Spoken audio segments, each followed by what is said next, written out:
Hello, everybody. Welcome to Core That's second webinar.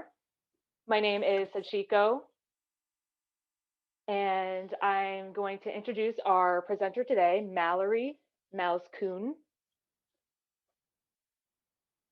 And she grew up in the Bay Area, and she's always been very motivated to create wellness and safe spaces by having heart-centered conversations and different nature-related stimulus.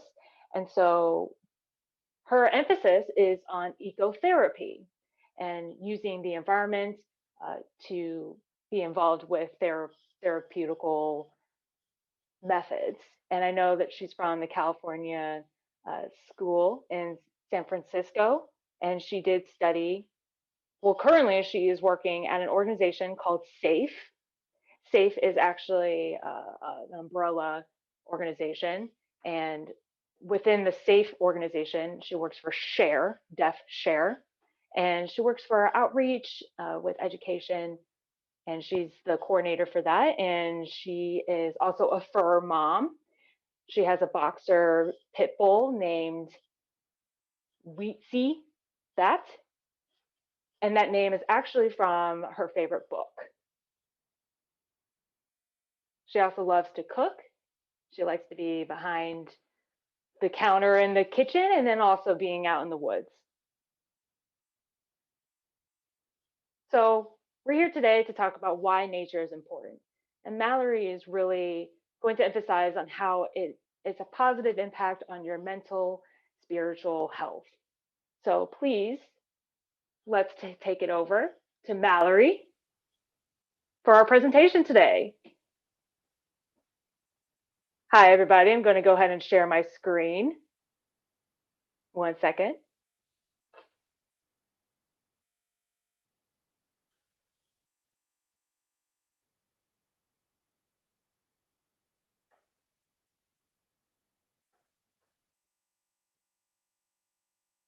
Let me see if I can see the chats.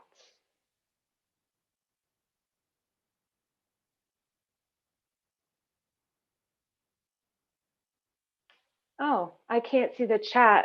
I was wanting to be able to see your questions in the chat, but it seems like I'm not able to see it. Okay. So maybe I'll just present and then I'll, ask some questions and I'll stop the screen share so that I can take a look at the chat to see if there's any comments. So we'll take it that way.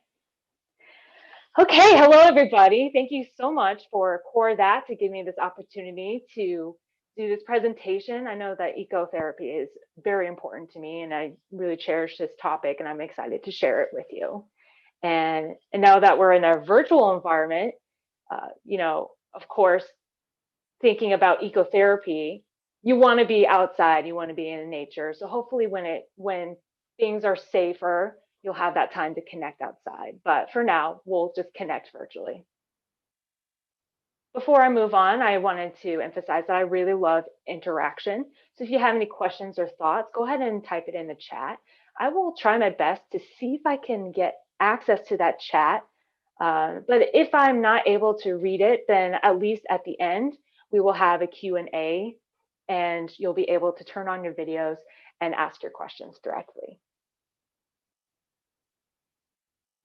I also wanted to just take a moment before I get started with this presentation. I know that life is hectic right now, just to take that moment to take that breather and really take it together. And I wanted to have a moment to take some deep breaths together.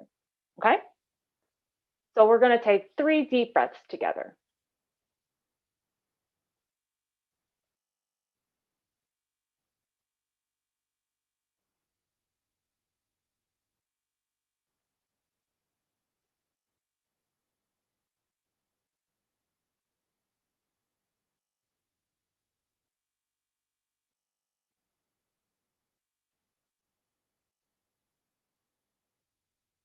Okay.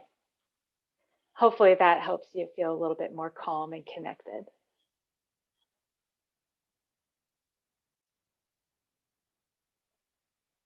So I wanted to tell you all about my background and who I am and how I got involved with ecotherapy. I know some of you may know me and some of you may not.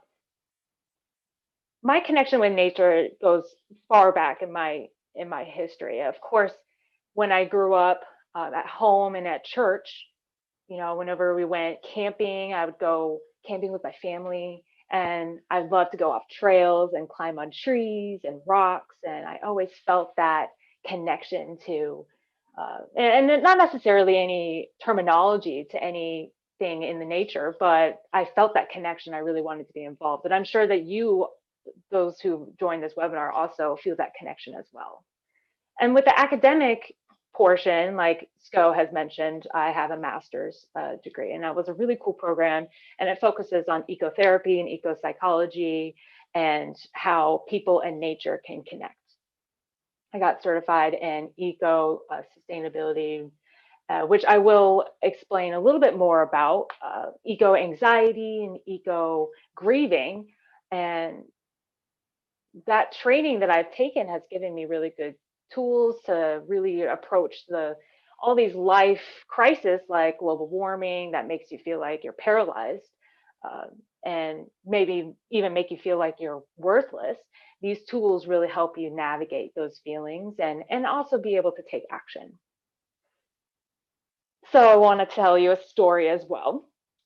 This story is very personal to me, and this happened during my time in graduate school. I wanted to share this story to help you have a better idea of my history and how powerful nature can be for your mental health and for your well being.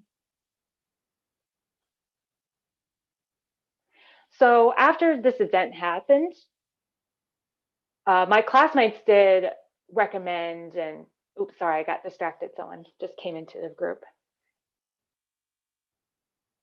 My classmates were saying, you know, oh, you should share your story with everyone, or they were saying not to share with everyone, that you should hold it personal to you. But I think that the experience, you know, I know that that's with hearing people, and I just felt with me, I wanted to share that with my community. I think that is something that everyone deserves to see that experience as well. So when I was in graduate school, I took a class called Wilderness Rites of Passage. And this class had a few weekend get-togethers with all the classmates, and we talk about survival stories and different obstacles that we had to overcome in our life, and different moments that we've grieved or had upset feelings about. And that class was really deep in that way when we talked about our feelings and told our stories. And then once we did that, then we would go and meet in the National Forest in Northern California, and we spent a week there together. And throughout that week, we've all broke out into our own individual groups, and we would be basically in isolation, where we just had food and water and limited shelter, just a tarp and a line. There was really nothing else that we were allowed to bring with. We didn't have phones, we didn't have books, we didn't have people to talk to. We just had a journal. And so that was a very deep experience for me. So preparing for that trip took about a month before we met in the forest. I actually had a dream during that time. And in this dream, I woke up and I felt like I was in the middle of the forest, and I was by myself. And I saw my backpack, I saw my sleeping bag, I saw my tarp, but I felt I wasn't ready because maybe, you know, I spent a few days in the forest. My classmates would talk about bears and bugs and other things that can be scary in the woods.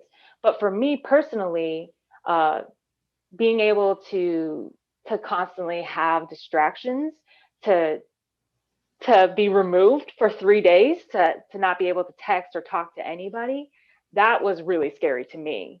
And so in my dream, I felt that I was in the middle of this experience and I wasn't ready for that experience yet. And I was actually paralyzed in my spot. I wasn't able to move. And I got out of that dream very quickly. It was a short dream. But, I asked around and I said, what's going on with that dream? And, my teacher said that maybe you're psychologically getting ready to be isolated in the woods for 3 months or for 3 days. And so once we got to the trip and right before we were about to break out into isolation, we were on this reservation land, which means that there's no government interference in this land. And before we spread out for the 3-day isolation, we did take the time to find our sites where we're going to stay for those 3 days. And so, I had my dream, but I thought, oh, okay, it's fine. I'll be able to find my spot, no problem. And like I mentioned before, I was the only deaf participant in this program and everyone else was hearing. And I really wanted to go far. I wanted to be far away from everybody else. I wanted to be secluded. I wanted to feel, I didn't want to feel too open, but then I thought, am I overthinking this? And I wanted to back up a little bit on this story. The classmates that were involved with this 3-day experience, we all had our intentions. What did we want to work on for those 3 days? Those were our intentions. And there was one classmate that had a mother who disappeared in their life and wanted to maybe get in touch with their inner mother, or maybe dealing with an addiction, all kinds of different inner conflicts. And so, for me, I'm really self-critical. I'm really hard on myself. And so I really wanted to love myself better. So that was my intention. So coming back to the story, I was looking for a site and I couldn't find anything. And, we were almost done with our work time that we had to come back together. And I was feeling really sad about that. I couldn't find a place. And so I was heading back to base camp where we were staying with our teachers. And I saw this really big tree that was right in front of me that I almost missed. It was actually covered up by some bushes. And so I walked over closer to that tree. And I'm not even kidding. It was 5 minutes away from base camp. But it was still secluded enough that you couldn't see because of all the bushes. And when I sat there, you could see the hills. It was such a beautiful scenery. And I thought, wow, this is the spot. And I thought, is this going to be my friend for the next three days? And I felt it in the air and I felt, yes, this is the spot. And so the next day I was so excited to start this experience. And so I'm not going to tell you about the 3 days because that's a story for another time. But after those 3 days, I thought I was going to be starving and, thirsty. And I was just really fed by nature the whole time. It was great. So at those 3 days, when I was by the tree, and you can see in the picture, I'm standing right by the tree.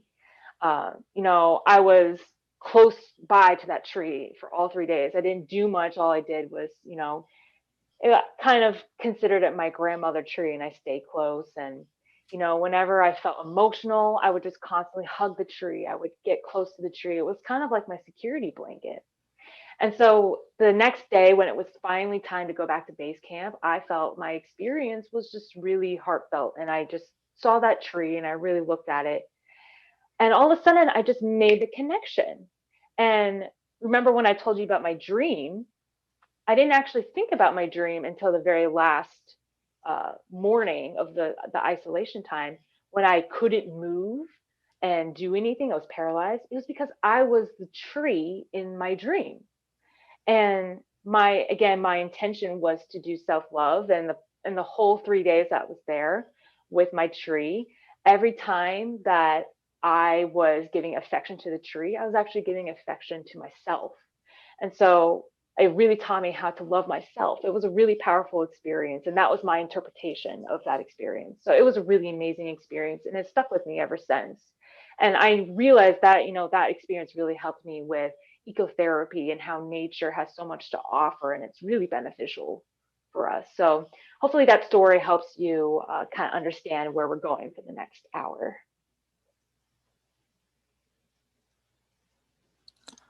All right, now I'm going to talk about, the next section of this discussion. And we have this picture here that I put up on my screen that I'd like to share with you guys.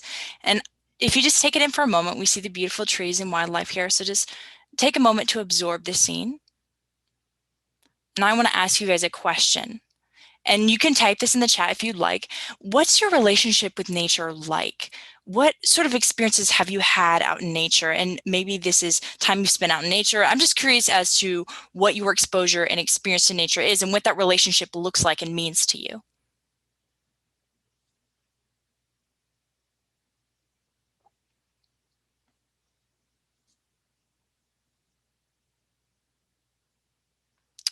Got some comments. We have enveloping security. We have Anna saying, I have a relationship with nature. That's wonderful.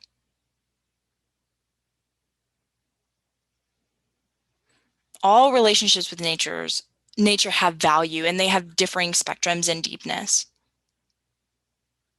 Have that sort of grounding and nurturing, enjoying to go out and explore in nature, that, experience of life and that connection. We have that appreciation going on, hiking and going out often in nature. And we often feel that that's sort of a serenity and that peace and a beautiful nature surrounding that's important, and that connections. Thank you for sharing that.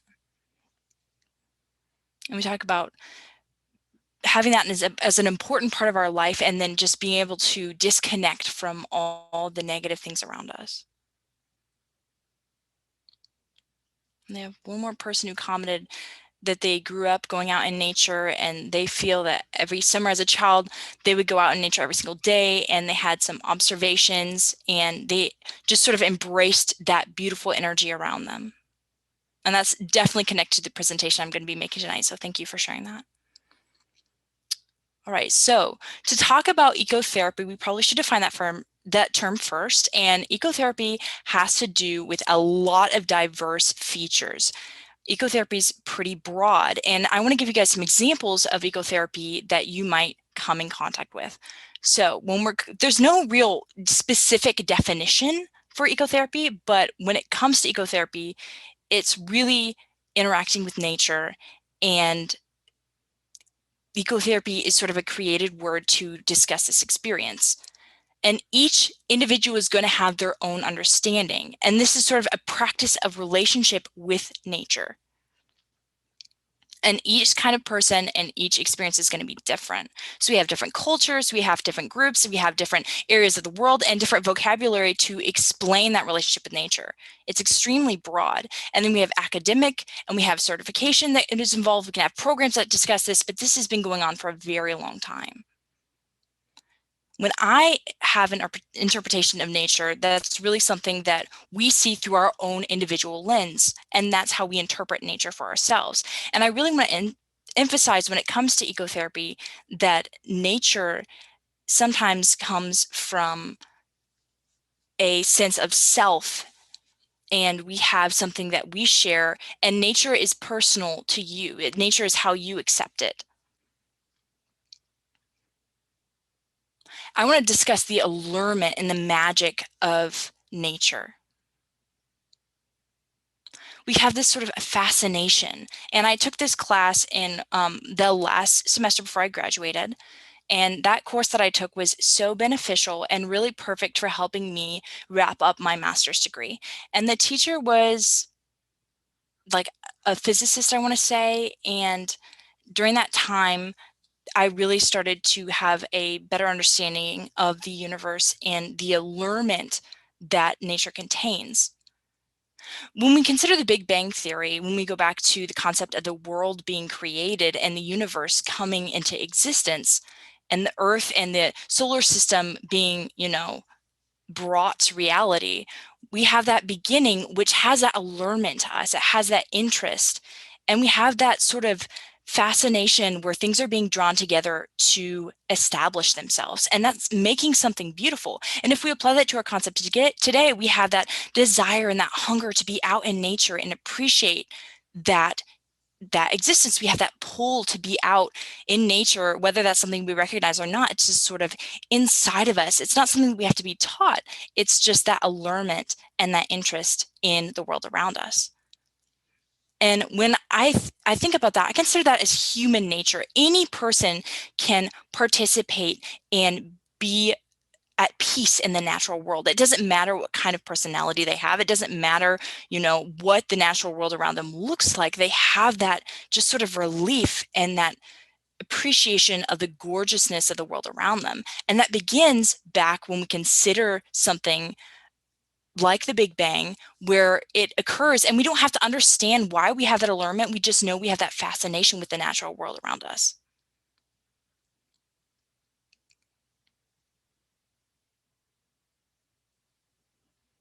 All right, so I'd like to comment a little bit more about ecotherapy. When we look at the practice of ecotherapy, we know that there's a lot of different diverse elements. We have animal-assisted therapy, so this could be equine therapy, which is with horses, but this can also be, we have cats, dogs, different animals that can be involved in animal-assisted therapy.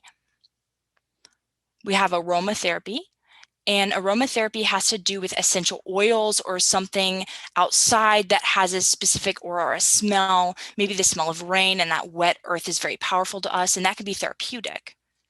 We have wilderness therapy, and wilderness therapy can involve wellness, and it also has to do with, being outdoors and experiencing that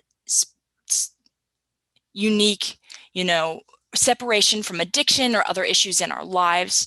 And this could be backpacking, camping, or however we process that experience, and having a support system as we work through our own unique struggles out in nature and wilderness. We have horticulture therapy, which is important, and herbalism, which has to do with taking care of plants as well. And with herbalism, we have more of a medicinal value of nature and realizing that there's opportunities there. And I'm going to discuss that a little bit more later, but we do have that sort of herbal opportunity when it comes to nature. And there's also clinicals and certification that can go along with herbal therapy as well. And there's a lot of different experiences that can be provided that are very valuable and can be utilized alongside ASL when discussing herbal therapy.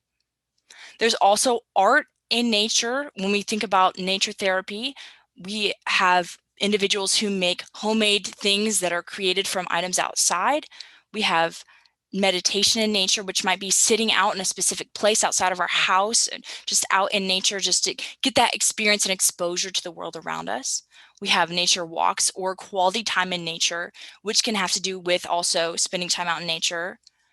We have Shinrin Yoku, which is the idea of forest bathing. So we have this sort of therapy that's really simple, where we go out and we lie next to a tree and maybe prop our backs against that tree and just rest and relax and absorb the atmosphere around us and sort of feel embraced by the woods and the trees and have that oneness with nature. And it's a very powerful medication to our hearts.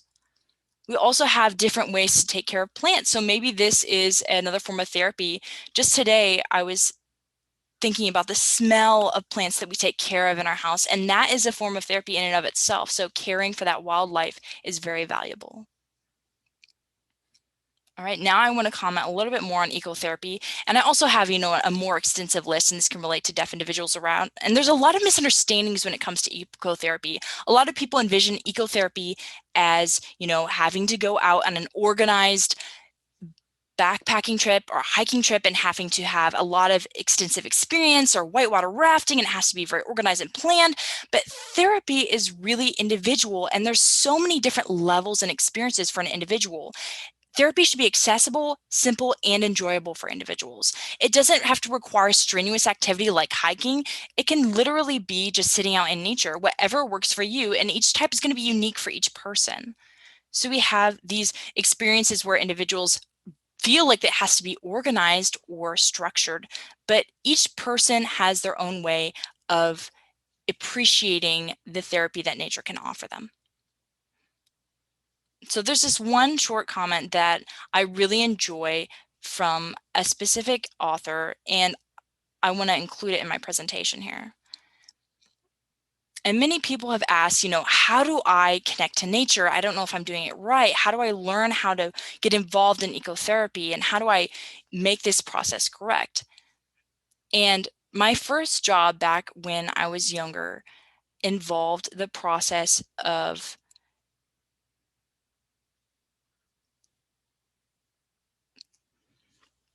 taking care of plants out in the greenhouse and, watering them and caring for them. And I remember that very distinctly. And that was a very simple job, but that process of caring for plants makes you develop a relationship with those plants. You get to watch them grow and develop, and it's a powerful experience. And you don't just necessarily, water them and leave. You have that connection, and it's a powerful, simple way of connecting to green life. And it's a really wonderful opportunity. And that's something that Asia described in her experience that was extremely useful for her. So here's an image of a beach, and we have a connection to nature. So now I'm just sort of curious, and you guys can leave your comments in the chat. When we come to nature, what is a favorite spot that you have? And this can be just general or specific. Do you have a specific maybe place that you enjoy that you've been into in your past, or maybe you have visited often, or maybe just once, but just a specific place that really impacted you that you value?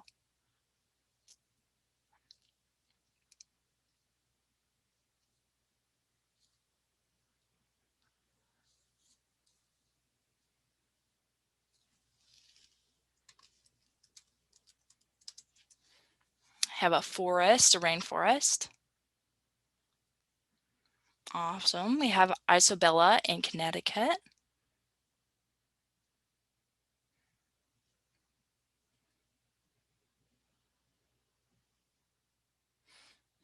Ooh, so we have the area, we have some areas in Florida. We have some different discussions of different locations in nature.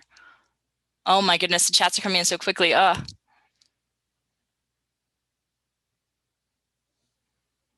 have being out on rainy days. We have that connection to nature. Awesome. Historical Egypt locations. I love listening to different people and understanding different people's experiences out in nature. That's really powerful. Thank you for sharing your different favorite places out in nature. Mine really, I can't pick a specific place, but I've noticed a lot of areas on the West Coast that are really important to me. And I feel a connection to those areas.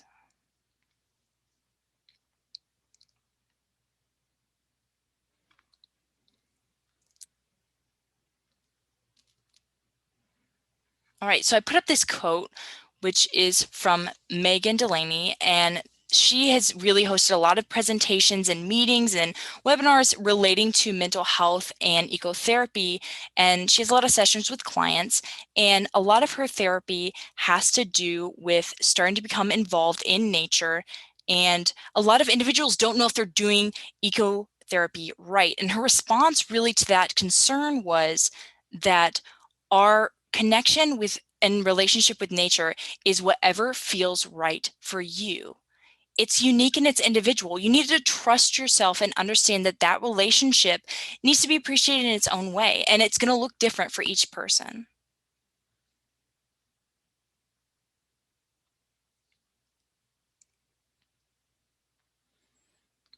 I think this comment is really important, and a big, extensive knowledge of the, trees in the area, the natural things that are around you is not required, but it is important that you feel a desire to share the pleasure of being in nature. It is important that you have that self-awareness that you can appreciate nature for yourself, and it doesn't have to be based on some extensive scientific knowledge.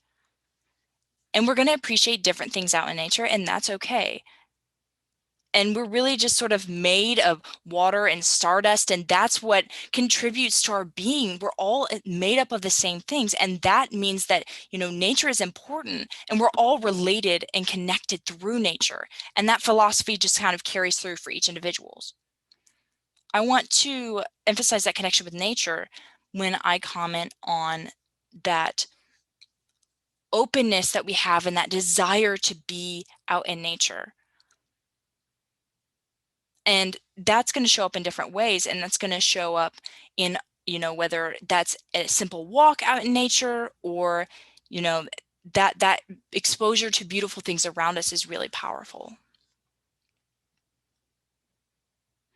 And this quote, I just like, if it feels good, you're probably doing it right, because I went backpacking in Southeast Asia for 6 months, and I went with several friends, and we got the opportunity to travel around a bit, and people in that area were very friendly, and it was a wonderful experience. And one individual, or I noticed that this cow here with I got the opportunity to work on a farm, and there was this cow here that was missing one ear, and it was super, super cute. And so those 2 weeks working in that farm were a wonderful experience, and I had to leave that place, and that memory just sort of stuck with me, and I took that picture, and that cow came up to me, and I got to, pet it, and it just approached me almost like a dog in a way, and it just sat with me and rested with me, and I got to pet it. And I would say maybe for 30 minutes, we just sat there and the whole world was on pause for me. I was completely appreciating the power of that moment for half an hour, just spending time with this animal. And that experience has stuck with me for many, many years. And whether your concept of ecotherapy is mine or whether it's something unique and different, either way, we need to have an appreciation for each other's perspectives. And so I realized that I had expectations that needed to be let go. And I had a lot of understanding after that experience that I decided not to eat meat just because, I had this moment with this cow, and then this emotional response was going on, and I felt a relationship with that animal. And then the idea of consuming meat afterwards was somewhat repulsive to me.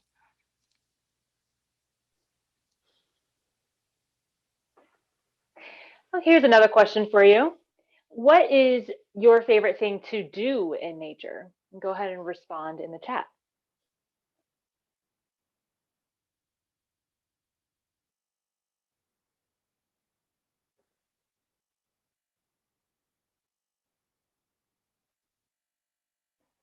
And one participant said my favorite thing to do is observe.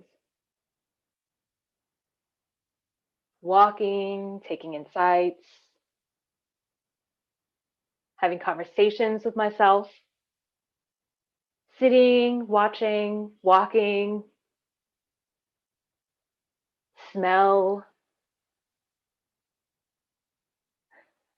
rolling down a hill of soft ferns, breathing the fresh air. I see many of them are related to scents, which is actually something I'm going to talk about a little bit later, because that isn't ecotherapy.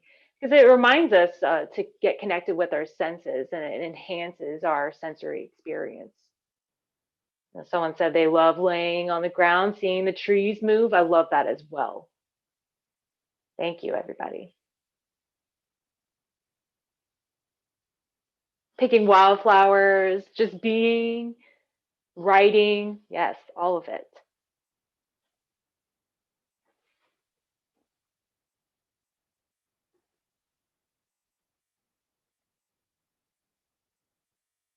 So with ecotherapy, we want to try and think about what exactly it is, how it benefits you. We know that ecotherapy improves your mental health, but it also improves your well-being. It reduces depression and anxiety.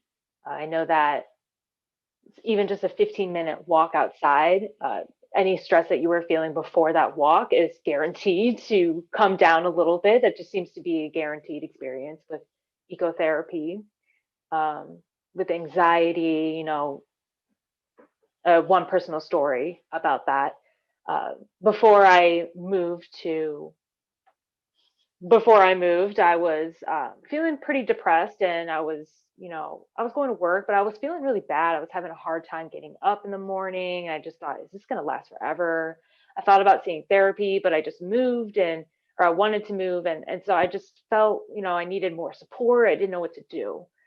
And, in that year of, that experience, I went to see a lot of parks and national forests, and they were all right near me. And, I was in a small community, and so traffic wasn't bad. So I would go out and see, almost every weekend out in nature. And I know some people think, in nature, you have to go out on a hike. You've got goals, you have miles that you have to accomplish. And that is all part of ecotherapy. But the goal you know, is focusing on what's around you, being in the present, living in the moment. And so, during that time when I was feeling sad and I would go on walks, I would go off trail and I would just get, fascinated and distracted and sit for 3 hours and meditate and just sit and look around. And I didn't realize how quickly time would pass. And I actually did that more and more. And I really saw that my depression decreased. And I saw that there was actual results. I thought ecotherapy really does help my health. And so, ecotherapy doesn't solve all your problems. Of course it doesn't, but it does, uh, you know, taking that moment to sit down and maybe talk to somebody, maybe even taking medication, including ecotherapy. All of those are great tools for you to improve your wellness and mental health. I know it decreases loneliness when you are out in nature more, when you're out in the quiet among the trees. There's a lot of things happening around you, like birds and animals and the grass and the trees. There's a lot of life around you. So it just feels like, oh, you're not alone and you can feel the energy around you. It's incredible. Improves mood. So I know some people think, oh, I don't have any mental health issues, but with ecotherapy, it can also enhance your mood. It can make it even more enjoyable, more positive. So if you can enhance your mood, then why not? Go ahead and try and use that. So there are three categories of people, and this is Terry Harding's research. Uh, there's one group of people that would go out on nature walks, another group that would go through the city and go through shopping centers and so forth. And the third group would stay at home and relax and read magazines and listen to music. And they studied the depression levels of all three groups. And the group that went out on nature walks actually felt the best in their energy and less depression. And there's a lot of scientific evidence that shows that ecotherapy is actually very beneficial for your mental health.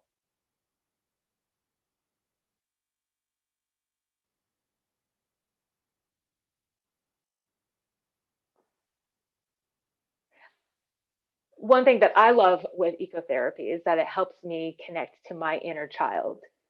So, nature can be playful for you. It can be fun. And nowadays with kids, they're mostly adults too. Actually, kids and adults are always on their screens. They're on their phones, they're on their computers, they're on their TVs, and I'm guilty of this as myself as well. So especially with kids, thinking of how they experience this. When I was growing up without those screens, when I was bored, I would go outside, and that going outside and dealing with boredom by creating games and playing outside. uh, and I used to live near a creek when I was growing up, so we would create stories, we would make movies, we would do all these fun activities playing outside. And nowadays we have our technology, which has its positives, but kids these days don't know how to be bored. uh, they always have to be fed an activity or have to be prompted to do something. And so ecotherapy really actually creates this intentional time where you put aside your technology and spend time with nature. And that makes you feel more present. It makes you feel like you can use more of your time. So, for example, when I was isolated for 3 days in the woods, I thought, what am I going to do with my time? But then, with a 24-hour day, I'm sure that many of you think, oh, 24 hours a day, that's there's a lot of commitments that you need to fulfill in 24 hours a day. But when I was isolated, I was following the schedule of the sun. So when the sun rises, I would get up, when the sun sets, and that really made me feel connected. Body movement as well. So when you're moving around, you feel better. If you're sitting, then your energy depletes. Mental clarity and finding comfort in silence. So, again, with the phones and the technology, there's always this constant stimulation. And so having that silence, it can feel uncomfortable, but with ecotherapy, just being outside. And I know many people have said that in the chat as well. Just being outside is very beneficial.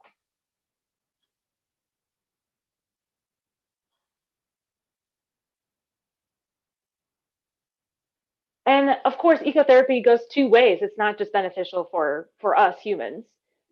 You know, we really have to think about what's good for me is also good for nature as well. So it benefits me, but it benefits nature. So, for example, people spending more time in nature are more likely to feel more compassionate, to be more understanding, and that goes for the deaf community as well.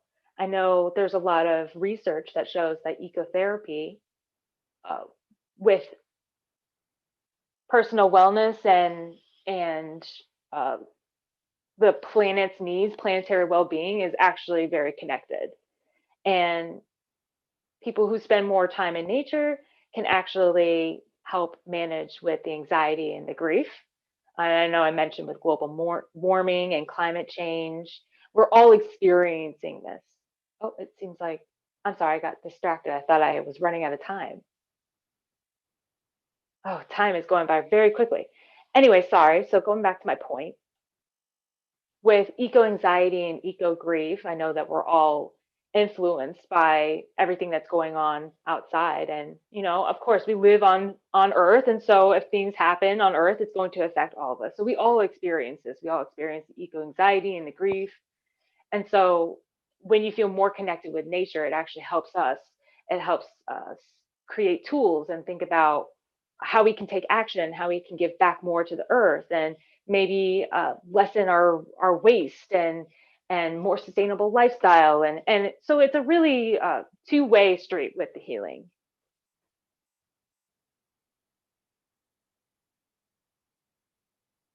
Another interesting thing, I read an article that says more and more therapists want to learn more about ecotherapy because they've noticed that when they are with clients and they express all their concerns, it seems like a lot of it is eco anxiety and eco grief. And we're starting to realize that, it's a lot of pressure on us, and people don't know what to do, and people are looking for ways to connect with nature more.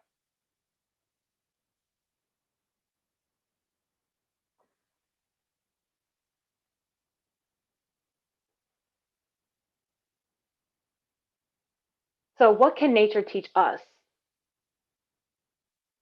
When you're sitting quietly long enough, you can actually feel the vibrations of the world. There's a lot of energy in there. Nature is always excited to share with you. So this anthropocentrism means, as a human, we are above nature, and I think that is something that can be in us. And this actually, this was an experience last week, where I felt, oh, well, dogs, what can we do? Um, if there's an emergency with a dog, there's no 911 number for dogs. So, for example, thinking about valuing human life over animal life. So there's a 911 for humans, but there's not a 911 for animals. And so taking the other perspective with biocentrism, it means that we see everything as a whole group. So we all contribute to this earth. We all contribute to the ecosystem, and we rely on each other. And so everyone has value, and we're all equal in that way.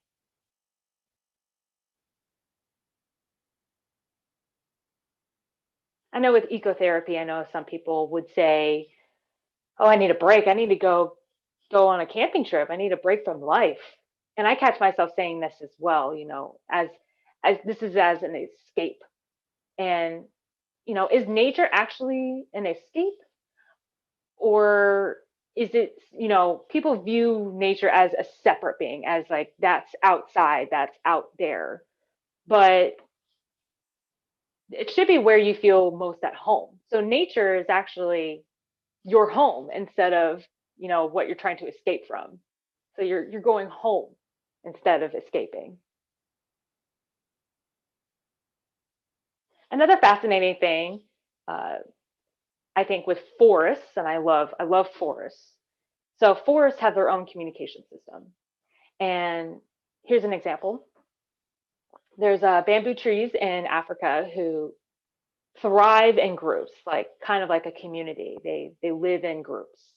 And so if a giraffe comes over and starts eating a tree, that tree will actually signal to the other trees and or will signal to the animal to send out some type of sense to make the animal maybe decide to turn away, and then also send signals to the other trees, and they will also start sending out the same signals to try and deter that animal.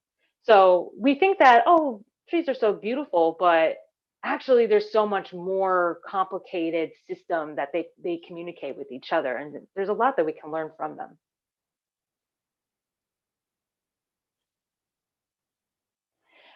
When we're out in nature, we're often reminded about how small we actually are. Sometimes we get so wrapped up in our own issues, our own life, our own problems. But when you're underneath the stars, when you're seeing the vast landscape, you feel like, oh wow, you can see as far as the eye can see. You can see how big the world really is, and you realize how small you are. And so it's a nice reminder that sometimes, oh, I'm too focused on all these internal issues when really this whole world is so big. And I think the biggest takeaway from this presentation is just being present. So thinking about being present when you're out in nature, and really noticing what's around you. Instead of constantly thinking about what's going on in your life, it just helps you disconnect from that. And then interconnectedness, I've always thought about, nature teaches us that we rely on each other, just like how trees group together, groups do that as well. And humans like to support each other and stay in groups and have that same type of relationship.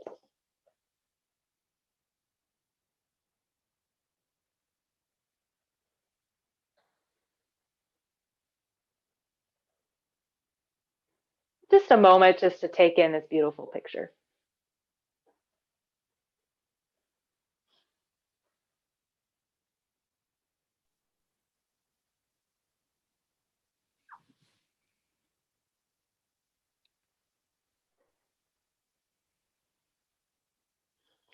Other things that we can see ourselves with nature that I wanted to share. I went to a conference in Chicago, and there was a presenter that was talking about sexual and domestic violence, and we were talking about seedless grapes and how that relates to sexual violence. And I thought that was a very strange thing to say. People think about sexual violence as people, that's a human experience. But actually, nature experiences as well. Uh, Earth has their own trauma. So with seedless grapes, grapes actually have seeds. That's their natural form. But because people don't like to eat seeds, and they think, oh well, GMOs and scientists are creating grapes without seeds, and think that that's a normal thing, but actually it's not normal. We took away the seeds from grapes, and so we recreated their DNA so that we can move on with our life with those conveniences while taking that away from nature. And so people who experience abuse and domestic or sexual abuse can actually make that connection. It's important to remember also that nature doesn't judge us for the way that we express ourselves. Our loved ones, when we consider therapy, we're afraid of judgment. We're afraid of people using language against us. And it's very hard to express ourselves in words. But when we go out in nature, when we're surrounded by trees, any way that we feel is accepted by nature. It's always available to us. It's always there to listen. And it's always there to accept our emotions, whether we need to cry, whether we need to scream, however we need to express ourselves. It's very non-judgmental, and that's a powerful thing. It's also empowering when we think about decision making, because ecotherapy has a lot of different ways that individuals can be influenced by nature. It's very flexible and it's very fluid. It has to do with the connection that you want to have with nature. So maybe you have an individual who has experienced some trauma or some frustrations in lives. Maybe they have some struggles or some issues that they're trying to work through. And to be out in nature, they can feel as though they can see nature making decisions for herself. And that empowerment is something that we can take for ourselves so that we can take action in our own lives. We also have nature's metaphors in our life. For example, when we look at something like a forest fire or a great catastrophe in nature, we see trees regrowing after this terrible experience, and they have this growth after devastation and this resiliency that we need to appreciate. And so when something traumatic happens in our own lives, maybe we feel disconnection, we can relate to nature in her trauma, and then we can grow and continue because we see nature doing the same thing.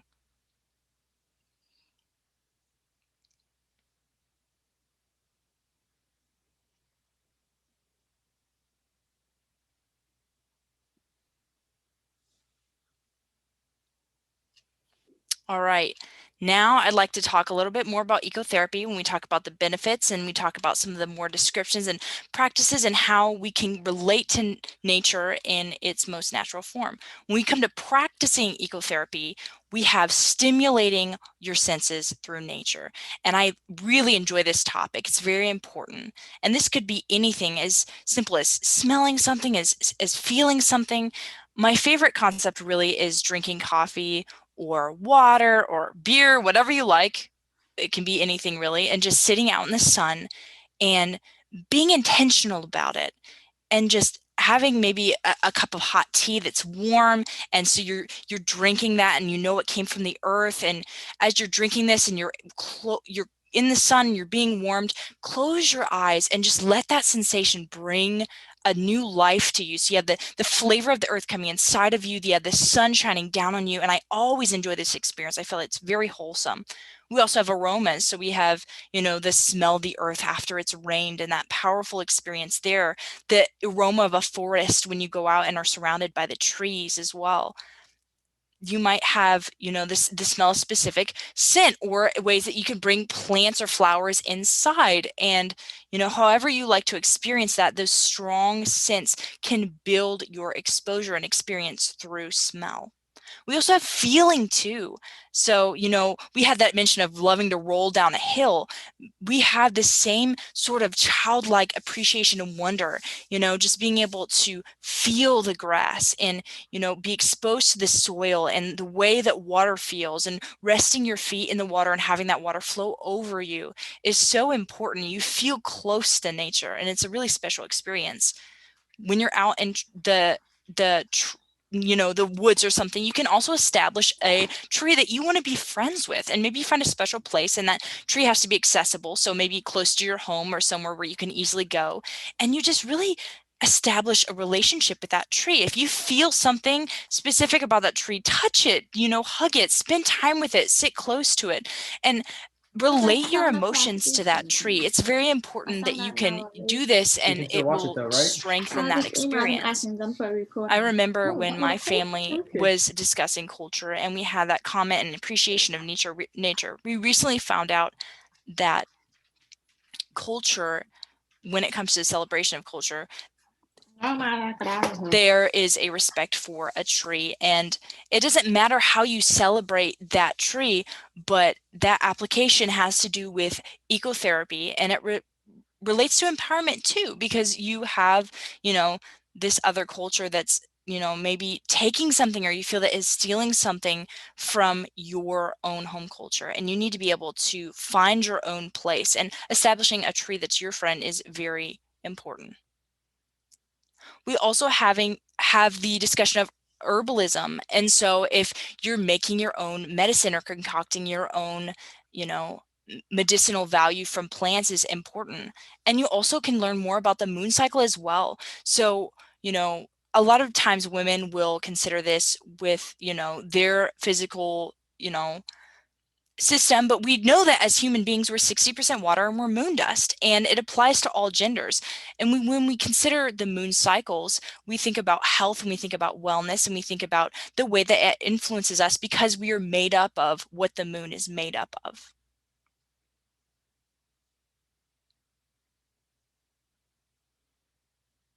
When it comes to ecotherapy, we can also bring this concept and this appreciation to the home. We have foresty smells and natural incenses, whether this is candles, essential oils, and this can be pine, cypress, spruce, fir, cedarwood, like I mentioned. So any of these essential oils that are going to give us the feeling of being in nature. We can also find natural materials like rocks and branches and leaves, and we can use these to decorate and fill our home. We can also take forest baths, which we've discussed a little bit. And so we have that concept of being out in nature and then filling a bath maybe with water and some elements from nature, and then just, submerging ourselves in that and feeling at one. It's also important that you can keep track of nature, whether you want to take photos and post those on your wall or collect plants. And some people tend to appreciate nature outdoors, but they also think that it's important to preserve that experience in a picture. And that picture can be relieving and have benefits as well for them. Bringing plants indoors as well is also an awesome opportunity. You get to see them daily and you get to care for them, and you have more of a relationship with that plant, and that has a huge benefit for you as well. We also have the experience of just people being able to go out. And I know that I had an apple tree in my yard, and that helped me really just start focusing and breathing intentionally and having a schedule, even if you just go out and sit for 15 minutes every day, once a week, and just expose yourself to the outdoors. That experience is going to become a habit as you do that daily. And there's a lot of ecotherapy benefits that you can reap from that. And it doesn't have to be far away. It can be right in your home. All right, so when it comes to ecotherapy, we can consider it as an individual. We can also consider it with our loved ones, whether that's our child, our partner, our spouse. I love the idea of doing herbal tea ceremonies. It's really, not a complex ritual. It's really simple. And you have two of these, herbal teas or whatever, and you want to experience these with an individual, and you can, cut off the technology and take some cups of tea and just share that in a ceramic kettle perhaps, and you have these small cups of tea in bamboo cups. And I really love the concept, and you don't really have to follow this necessarily to the T, but you can sit around in a circle and experience this out in nature and just appreciate the light coming through the trees surrounding you and that flavor of the tea, and it's warming. And you can also consider being out in nature with your loved ones, and that's a wonderful way to share experience with people that you care about. It's really relaxing, and it's a powerful, deepening experience that really develops relationships. You can have collaborative eco art. So maybe you go out in the forest and you pick up certain things from the ground, whether this is twigs or leaves or berries, and you don't have to necessarily have a discussion, but you make a masterpiece together. And that development of art is really special there. And that can be made of leaves and rocks. We also have sharing space outdoors. So I know that with COVID, this is a little bit complicated and it's not as safe outdoors, but when it's safe to come back as a group of people together, we're gonna, just consider having a group that once a month, you go outdoors and you have experiences with one another. So maybe you have the benefit of having a meeting in an office, which is fine, but bringing that meeting outdoors can really help clients become more open and more expressive because they feel better outside. And this application can go for business meetings, and it can also go for therapists, because if you're meeting with a client or you're meeting with your therapist indoors, you might feel more conflicted and more pressured to expose yourself. But outdoors, you have that freedom of being in nature, and it helps you express yourself more naturally. And another tip that I wanted to add to that is, when you run into these situations, or maybe you're having a work meeting and COVID's made everything more complicated because we're having webinars and we're, connecting with people via the internet. When I find it's very beneficial for me when work is done, or if I have a break, or even just Skyping with someone and meeting them outside. That influence of connecting with them and being outdoors, they can appreciate the nature, virtually behind me, while I'm appreciating it in person, and that has a benefit all the way around. So whether we're meeting with individuals in person, and it's difficult with COVID not being able to be close to one another, taking walks outside and sitting outdoors can really help the fluidity and communication and the openness that goes on when we contact one another.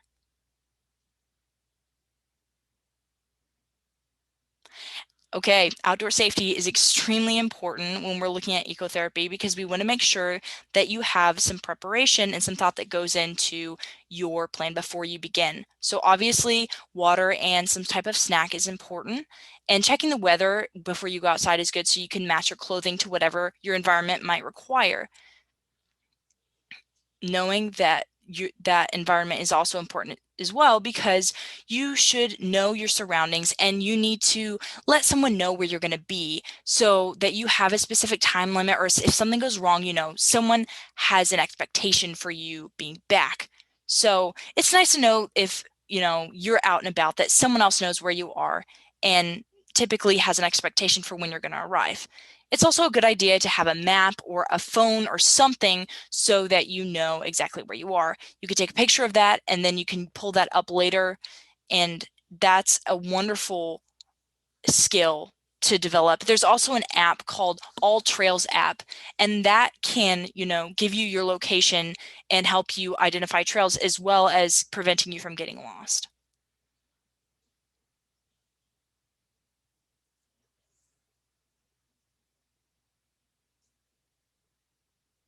I hope my comments have been beneficial to you guys, and uh, I would like to know your favorite way to connect with nature finally. And you guys can go ahead and put those comments in the chat.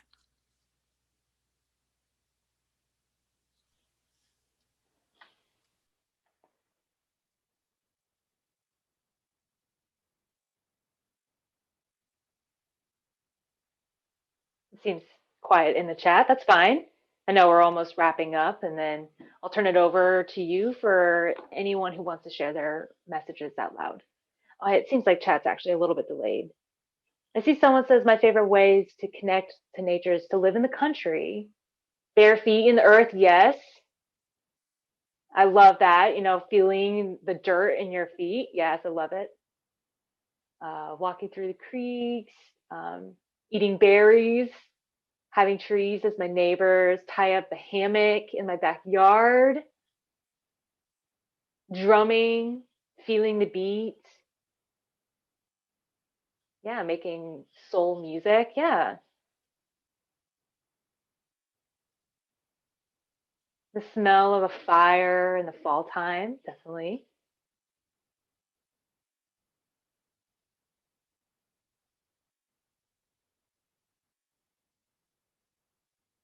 Seeing the stars, drinking coffee outside in the morning.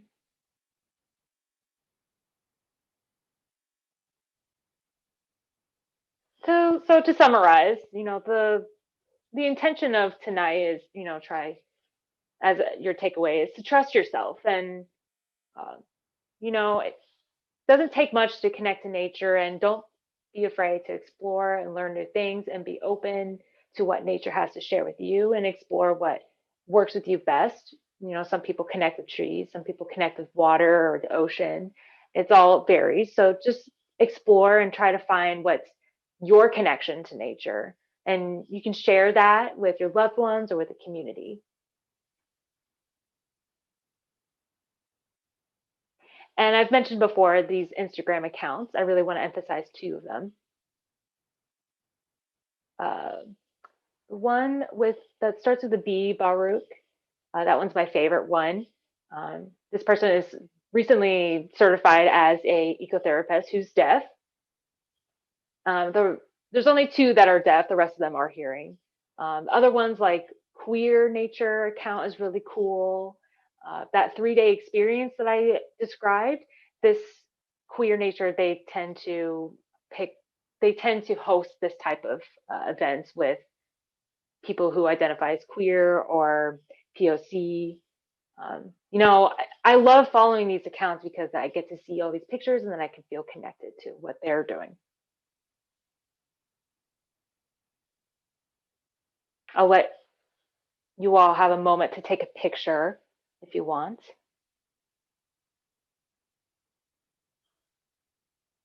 Oh, yes, of course. Of course. Don't forget to follow Core That. And of course, that they are really focused on conservation and outdoor skills. And all of that is part of ecotherapy as well, and learning about, the skills of working with nature.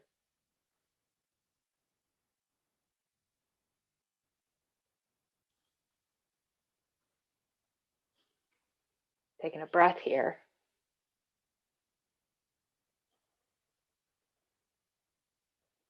Thank you, everybody, for being with me tonight for this presentation. I feel like I forgot to say so many things. I wish I could see your faces and be able to have a discussion. I'm sure that you all have wonderful stories and your personal connections with nature. So, hope, wish that we could meet in the forest, but that's okay. We'll have other events like ecotherapy conferences and retreats. You can reach out to me at any time if you have any questions or if you want to collaborate or if you have any ideas. This is my Gmail account. This is also my Instagram account. It's actually a personal account, but it is open. I do want to create an account that is focused about ecotherapy, but it's still in the works. It's very hard to really get started with that and know what to name it and so forth. And so once I create that account, I will be able to share that account with you all. And thank you so much, everybody. I really hope that you've learned a couple things and that you feel inspired to spend more time in nature. Yes, I hopefully everyone was able to really take away a lot from this presentation and feel energized for tomorrow and for 2021. If you have any more questions or comments, go ahead and type them in the chat room, or you're able to open up your videos and you can go ahead and wait for the spotlight first and then make your comments or your questions, and Mallory can respond to you directly. Okay, one person named Chris Peters asked, well, first said thank you, but they asked, what books would you recommend? That's a good question. I did think about if I should add some book lists because I do have a lot of recommendations. Go ahead and email me at that Gmail address. And if you forgot the email address, you can go ahead and reach out to Cordat and they will give you my email address. But it is my full name, Mallory Malzkuhn. So go ahead and email me and I will be happy to share all of those book recommendations. Any other questions?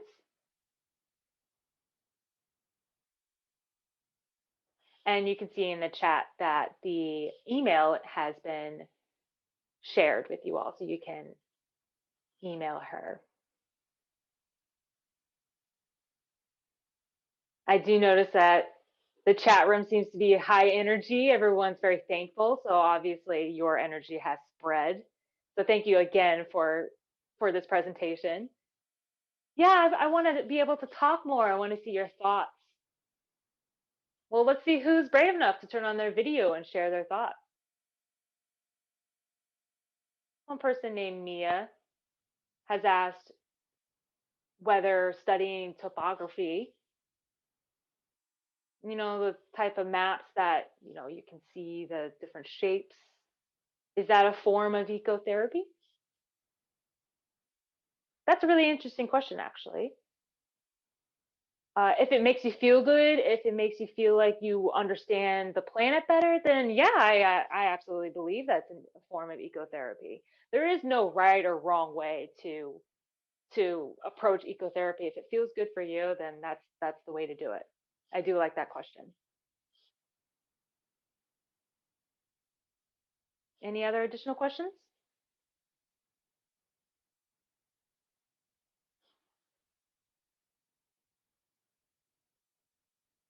There's no other additional questions. I'll start asking questions. I got 9 minutes left because I've got plenty to ask.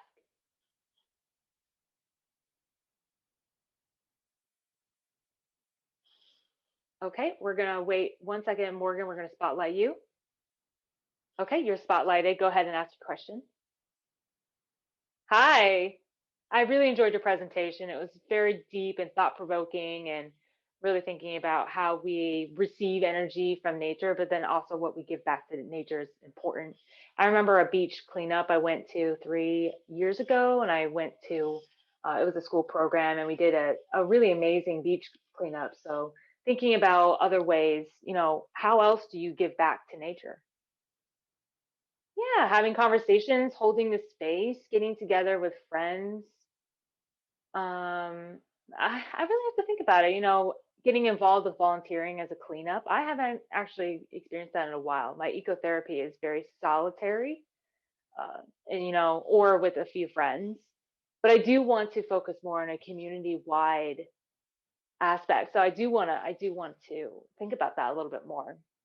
I know the Ecotherapy Retreat Center is really nice. There's a meditative space and you can take classes. If you set up something like that, that would be amazing.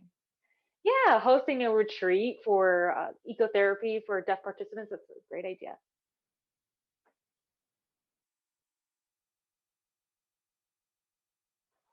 Anyone else want to make their comments?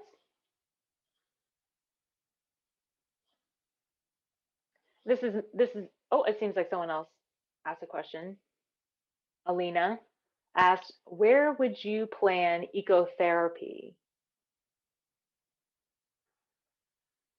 Well, I live in Austin now, and I'm out in nature every day. I'm with my dog, but I think the Pacific Northwest has a special place in my heart. You were asking about location, right? Yes. Okay. So I really would like to move to the Pacific Northwest. I really think that that is the place for me. I feel like the environment really has a big impact. I know people have special relationships with specific places, and for me, it's forest, it's mountains, it's fog, it's rainy days. So I know that moving there will really help me explore more and be more in tune with my ecotherapy practices. And I'm curious, Pacific Northwest, where are you thinking? Seattle, Seattle, Washington. Of course, it's beautiful there. It's beautiful everywhere there. And someone just commented the Olympic National Forest. Yes, it is very beautiful.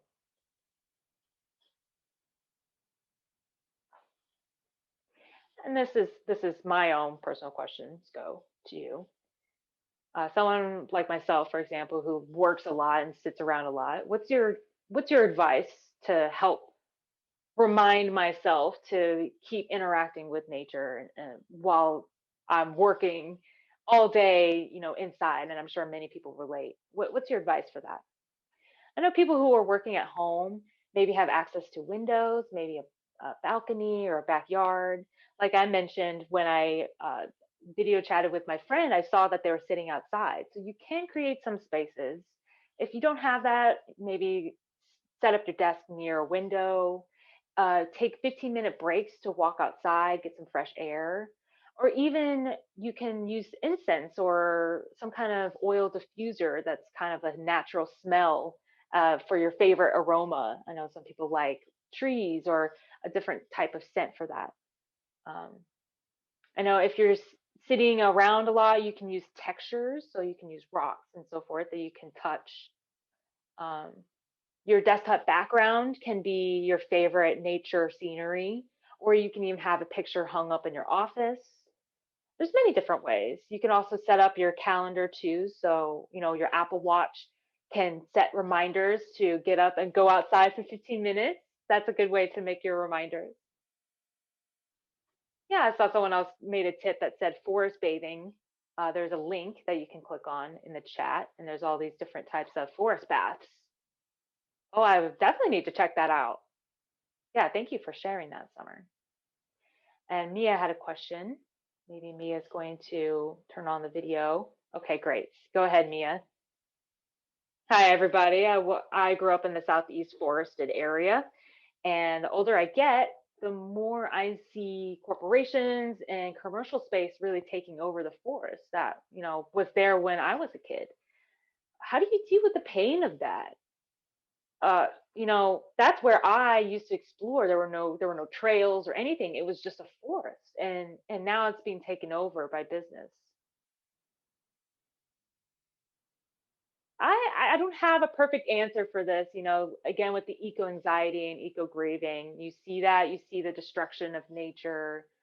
Um, try to explore how you connect with nature, how you spend time in nature, creating a space for nature, um, giving back to nature, like someone said, with the cleanup, or finding some place where you can go every day to connect with nature and maybe remind the community what they can do for nature. Maybe you can donate money to an organization that focuses on conservation.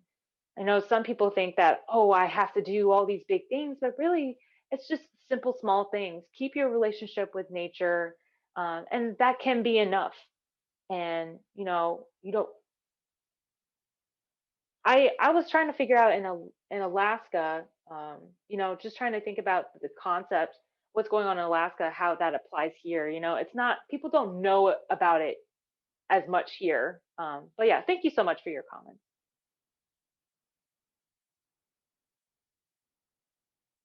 I see someone else made a comment on on the chat saying pets need ecotherapy too. Um, my partner's dog likes to go to the dog park near the apartment and won't go anywhere else except the trails and the dog parks. So, what do you think of ecotherapy for pets and those who have pets? Yes, that's I've never been asked that before, but I think dogs are nature too. We're all made from the same thing. So, dogs really benefit from spending time outside and they prefer it. So, again, ask your dog. Maybe if you notice that your dog likes rivers, then try and hit up all the different creeks. If your dog loves the beach, if you notice that they're so excited to run in the sand, and maybe try to have more experiences to take your dog to the beach. Try to figure out what your dog likes, and then you can try and do that together. What about cats? Some people don't want to leash their cats. Does that count as well? Actually, I saw a video on Facebook. There was a person who was backpacking in another country, and they actually took their cat backpacking. They went rock climbing and kayaking, all sorts of things. So it is possible. Another person, Alina, asked, "What are your thoughts about climate change?" It's always such a hard thing. My experience, I have very deep eco anxiety and grieving and different waves of emotion. Sometimes I feel helpless. Sometimes I feel angry. Sometimes I feel like people don't care. I look at all the oil drilling and I see what's happening with the earth. And I know there's a discussion about racism and how that overlaps with environmentalism as well and how that affects each other. And, what can I do as a person? And, fighting against racism, does that also help uh, change climate change? Or, so many different layers to that. So it's a loaded question, and then there are a lot of things to it. I try to keep educating myself, and I keep trying to do what I can as a person, individual to do that, whether it's through spending or other ways. I know that we're about time. Maybe last minute question. I thought you said, Sko, you had a personal question. Oh yeah, that was my personal question about sitting at home all day. So we'll go ahead and wrap up. I hope that everyone watching has learned something new and is feeling motivated for tomorrow and for the rest of the year. If you have any feedback or any other comments, feel free to reach out at courses@coredat.org. And you can give any type of feedback, like maybe the ID, the image description, maybe it needs more, maybe the PowerPoint needs to be changed. Any type of feedback so that we can improve for next time. Because again, this is only our second webinar and we're still learning and improving every day. And again, if you're curious about volunteering, Core that is a full,